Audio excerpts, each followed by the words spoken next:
فاسألوا أهل الذكر إن كنتم لا تعلمون. Enggak tahu juga nama saya. La haula wala quwata illa billah. Berarti enggak jadi ini minyak wanginya. Namanya Khalid bin Zaid. Sahabat ini namanya Khalid bin Zaid. Kebetulan nama saya begitu. Nama saya dan nama ayah saya namanya Zaid, namanya Khalid bin Zaid. Ya semoga saja kita seperti beliau radhiyallahu anhu. Ini orang yang luar biasa, luar biasa. Julukannya Abu Ayyub Al-Ansari. Namanya ada Khalid bin Zaid. Jadi nggak jadi ya, maaf. Saya disuruh pakai sendiri rupanya sama Allah. Jadi teman-teman sekalian, pada saat itu Nabi SAW menjadi tamu di rumah Abu Ayyub Al-Ansari. Dan ini sahabat Nabi yang mulia yang Allah Subhanahu Wa Taala panjangkan umurnya dan banyak sekali kelebihan dalam Islam. Dan kisah yang masyhur adalah bagaimana meninggalnya beliau di benteng Konstantinia atau Konstantinopel. Di zaman Yazid bin Muawiyah, anaknya Muawiyah radhiyallahu anhu, itu sempat ada pasukan besar dibentuk oleh Yazid untuk menyerang Konstantinia. Dan kata Nabi SAW, pasukan yang menyerang Konstantinia akan diampuni dosanya. Maka banyak sahabat yang berlumba-lumba. Waktu Yazid buat pasukan, Abu Ayyub Al-Ansari ikut. Dan umurnya itu kalau tidak salah sudah 99 atau sudah 100 tahun. Ikut berperang.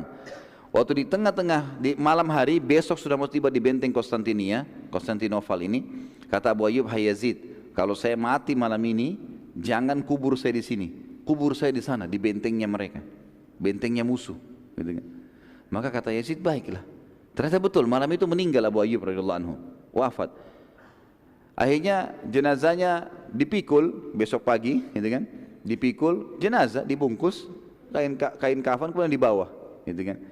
Pada saat dibawa teman-teman sekalian, rupanya ada mata-mata dari Konstantinopel ini masuk di pasukan muslimin, pakai baju seperti orang Islam, bisa bahasa Arab. Lalu dia bertanya waktu lihat jenazah dibawa dengan pasukan, jenazahnya siapa itu? Kata sahabat di situ ada yang hadir di peperangan mengatakan, itu adalah Abu Ayyub Al-Ansari, sahabat Rasulullah SAW. Kata orang ini, kenapa dibawa-bawa jenazahnya? Dia minta supaya jangan dikubur kecuali di depan benteng Konstantinopel. Mata-mata ini pulang sampaikan ke rajanya Kaisar. Dia bilang, kita susah kalahkan umat Islam.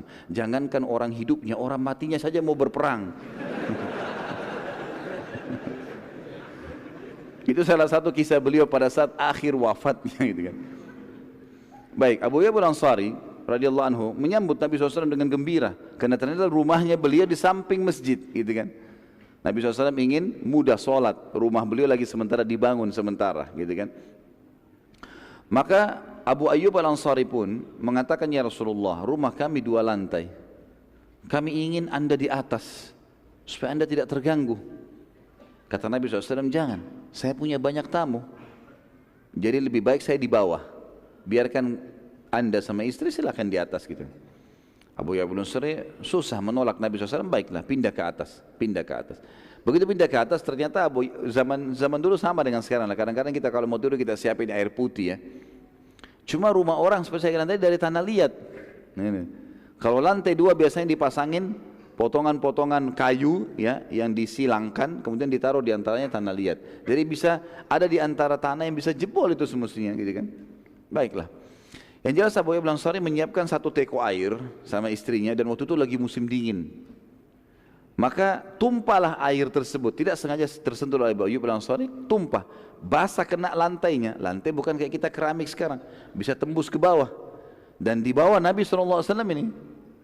Maka Abu Ayyub Al-Ansari radhiyallahu anhu majma'in sama istrinya, semalam suntuk tidak tidur.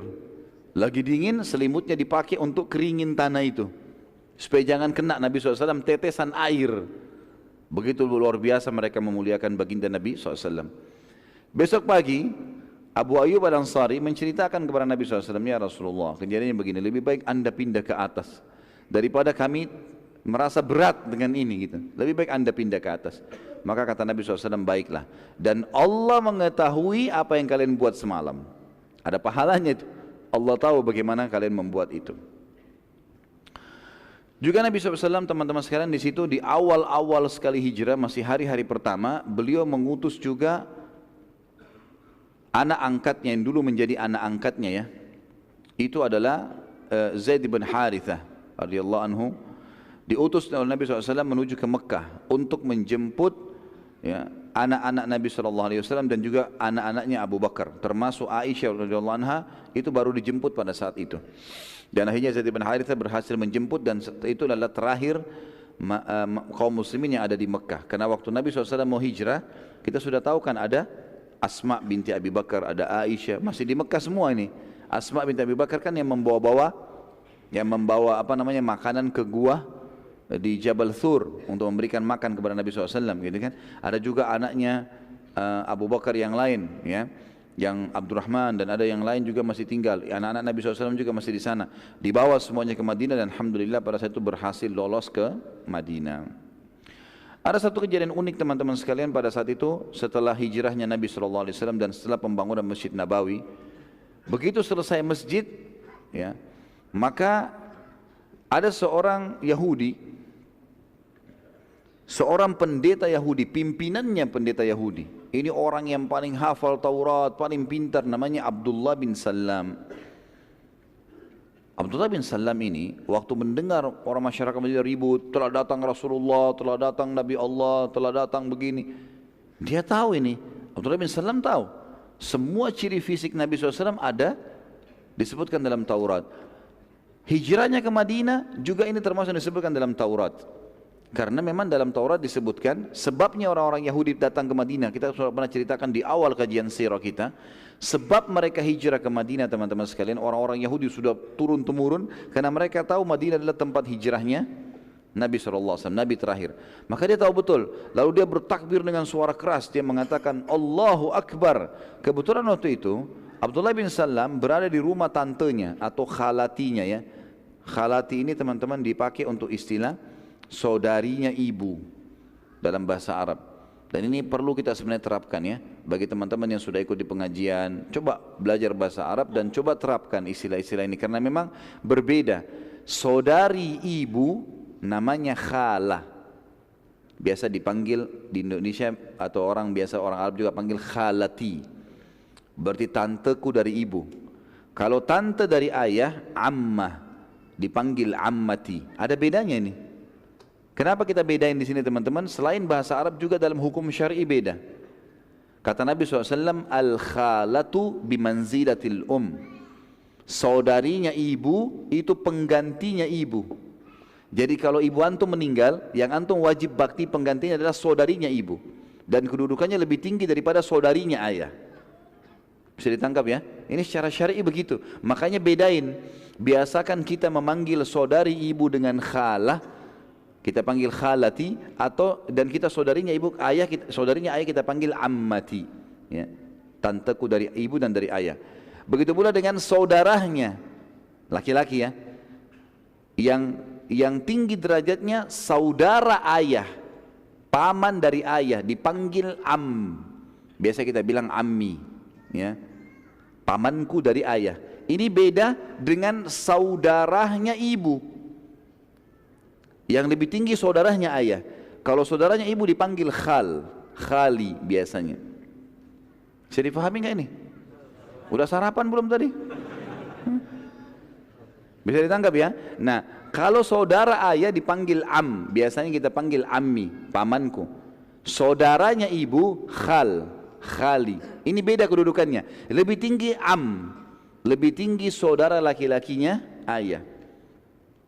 Makanya kalau ayah kita berhalangan, kalau akhwat kita, yang boleh gantikan kewalihannya adalah saudaranya ayah. Dan semua wali bagi wanita untuk menikah adalah dari keluarga ayah, nggak boleh dari keluarga ibu. Beda, ya. Jadi saudarinya ibu lebih tinggi daripada saudarinya ayah. Saudaranya ayah lebih tinggi daripada saudaranya ibu. Jelas ini? Apa boleh buat kalau nggak jelas juga? Mau pakai bahasa apa lagi? Jelas, ya? Anggap jelas sudah. Tapi penting untuk diketahui. Baik. Abdullah bin Salam radhiyallahu anhu, dia kebetulan berada di rumah ammahnya, ya. Tantenya dari ibunya. Tante dari ayahnya. Dan tante dari ayahnya ini ternyata salah satu pendeta Yahudi juga, perempuan terkenal, dituakan gitu. Maka waktu dia dengar ponakannya bertakbir dengan khalatinya, saudari ibunya, saya keliru, jangan sampai salah. Saya yang keliru. Mumpung alhamdulillah masih pada saat ini masih sama Paris yang sama. Jadi Abdullah bin Salam berada di rumah khalatinya, saudari ibunya. Karena ibunya sudah meninggal, dia tahu dia harus bakti dengan saudari ibunya. Maka dia berada di situ. Dan ini seorang pendeta Yahudi juga. Maka dia teriak. Lalu khalatinya berkata, saudara dari ibunya berkata, "Hai Abdullah."